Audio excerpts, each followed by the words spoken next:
boboto sa Marcos. Sa susunod, wala na. Wala pa silang kasama. Wala na yung salik.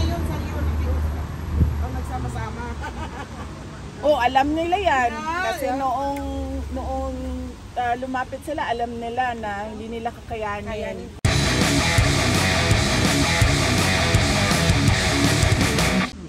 Gusto nyo rin po bang mag-file ng reklamo doon sa alias Rene? No, ang dami. Sa totoo lang, kung gusto ko lang mag-file, ang dami ko nang na-file ng kaso dahil ang dami ko ng causes of action sa totoo lang under Philippine laws. Libel, cyber libel, harassment, threats, dami na. Pero wala akong pinafile ng kaso. Bakit? Kasi paniwala ko, pag ikaw ay nakaupo dyan bilang Vice President, ay kahit sino pa yan, mangyayari talaga yan sa iyo dahil mainit, matindi, madumi ang politika sa Pilipinas eh. So, mangyayari yan sa iyo. So, kung every time merong cause of action, tulad yan, kunwari merong cause of action dyan, mag-file ako ng kaso, maubos ang oras ko. Yes, 1,000 kaso ang 1,000 kaso ang complainant ako. At dahil lang yon sa aking katayuan bilang Vice President. Tapos susunod pa, Presidente, anak ako. Tapos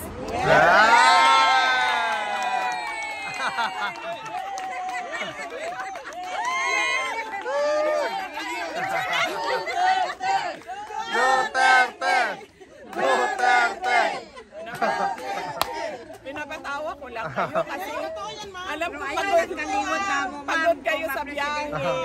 Na-declare naman. Pagod kayo sa biyahe. Nainitan, naulanan. Wala nang bayan. We are waiting for ano ma'am, December of next year. UK. Para yan sa presidente sa soon sa 2028 for President Sara natin. Sabi ni ano kanina, napag-usapan namin yan eh. Nag-launching na ang UK. 2028 elections, sabi niya, kung gusto mong tumakbo ka, isa ako sa, hindi isa ako. Sabi niya, ako ang pinakaunang mag-contribute at tumulong sa iyo. Sabi niya, sana lang ay nasa labas na ako sa kampanya, kasi gusto ko mangampanya, pero sabi niya, pag sinabi mo sa akin na tatakbo ka, sabi niya, ako yung unang tutulong. Ba't po kaya nagbago si ma'am? Bakit po kaya nagbago si PRD? Kasi dati ayaw niya, no? Ang discussion kasi kanina, ano ba yun? BBM yun eh.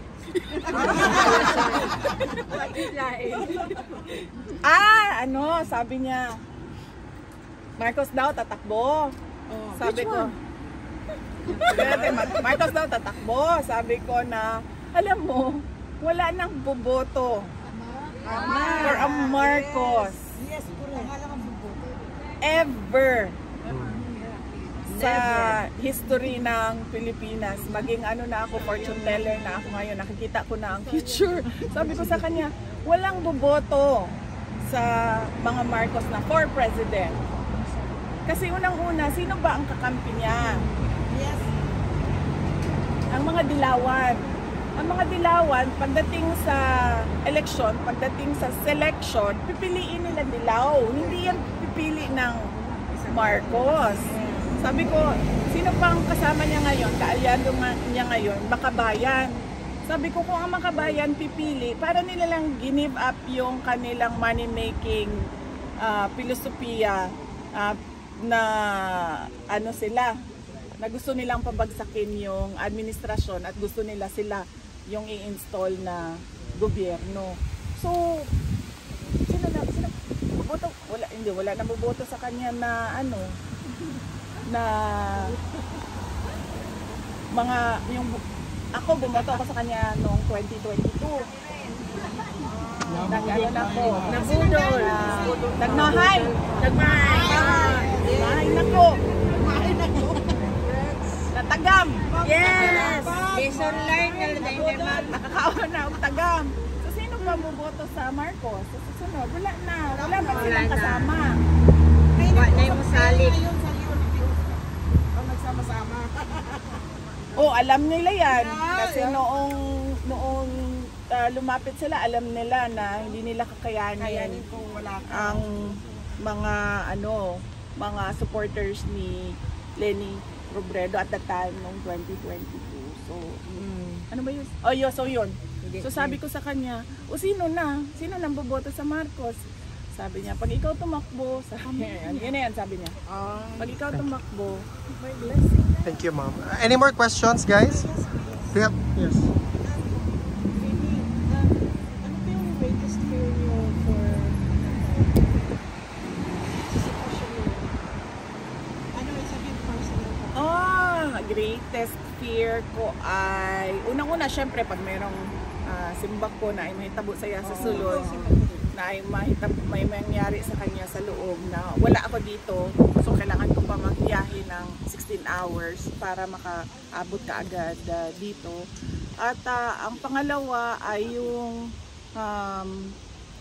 magiging malungkot yung kanyang araw-araw. Malungkot siya araw-araw.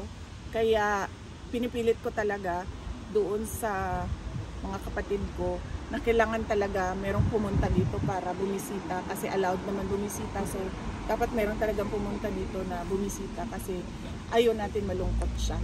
May dumaan na araw na malungkot siya. Kasi tulad ngayon, kanina hindi na tapos yung kwentuhan namin, 'di ba? Time out na, sabi ng gwardiya. So sabi ko sa kanya, ay huwag ka mag-alala pa kasi babalik ako bukas. So he has something to look forward every day kasi merong nandiyan yung paborito niyang anak. Alam mo, storya yun si Kukulong. Yun si paborito. Pag si Mayor Basta. Paborito man yapon ka Ni PRD? tatay niya. Hindi, claim ko lang yun. Dili, karang Wala naman sigurong magulang nagsasabi na may paborito siyang anak. Wala, diba? Wala siguro. nag-care lang siguro siya sa imo, pero ang yung care di niya na-show ba? Bale na, ang care niya, instead na ipakita niyang love, pangusi na lang. Pangusi. One question, ma'am. Kumusta na po yung mother niyo po, si Elizabeth? Kasi the last time she really wants to go home. Sabi niya sa akin. Kahit ako man, sabi ko nga sa kaibigan ko kagabi, kasi nagtanong siya kung ano daw yung, kailan daw ako uwi sa Pilipinas kasi kailangan mag-meeting, mga ganun. Sabi ko, alam mo, paniwala ko, nararamdaman ko na kung ano yung nararamdaman ng mga OFW. Yes. Yung, alam mo yun, yung uwi ka na pero hindi ka pwede umuwi. Correct, ma'am. Yes. Ganun yung Feeling mo. Sacrifice of love. Oo. Tapos ang ano pa sa akin, ang mas worst pa sa akin ay yung nakatira ka ba sa hotel, tapos maglilipat na naman ng hotel kasi security, 'di ba? So lilipat na naman ng hotel. So tapos yung kama ko kasi sa Pilipinas, matigas siya. Matigas. Kasi para hindi sumakit yung likod, tsaka hindi sumakit yung... Tapos madaming hotel, halos siguro lahat ng hotel, malambot yung kama nila, diba? So masakit siya dito sa Pelvic. lower back. Tapos yung unan pa nila, malambot yung kama, malambot pa yung unan, so nakatulog ka na ng ganyan. Okay. So, Ma'am, do you have a ganyan. Pero excited siya, ma'am, na makauwi. I'm sure excited siya na umuwi. Kasi sinabihan ko siya na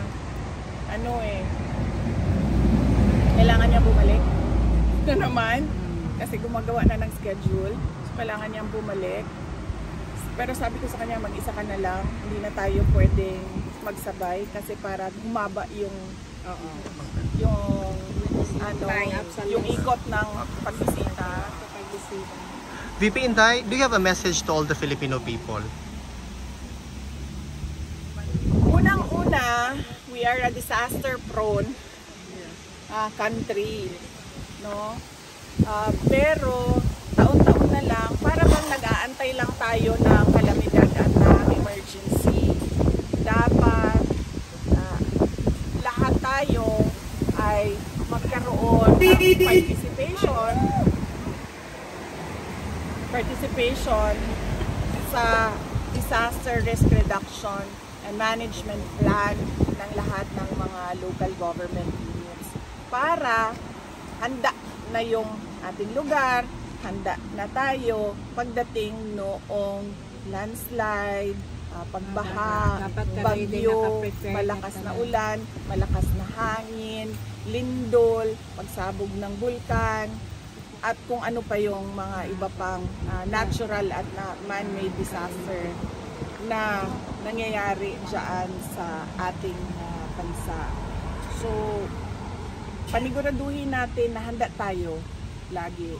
Hindi yung darating na lang ang, ayan na, ang panahon ng bagyo, tapos, ay, ayan na, ang baha, nasira na naman yung ref, nasira na naman yung TV, kasi, unang-una, walang maayos na drainage plan at hindi naghanda. Yung mga tao sa personal nila na gamit at lalong hindi naghanda yung gobyerno sa kanilang mga kailangan gawin. So, yun yung mensahe ko. VP, do you... Kailangan maghanda. Sorry, ma'am. Yeah. Kailangan natin Na-prepare. magkaroon ng plano at magkaroon ng, galing dun sa plano na yon ay magkaroon ng mga projects at magkaroon ng implementation ng mga proyekto at magkaroon ng kahandaan sa personal natin na mga properties. Thank you, VP.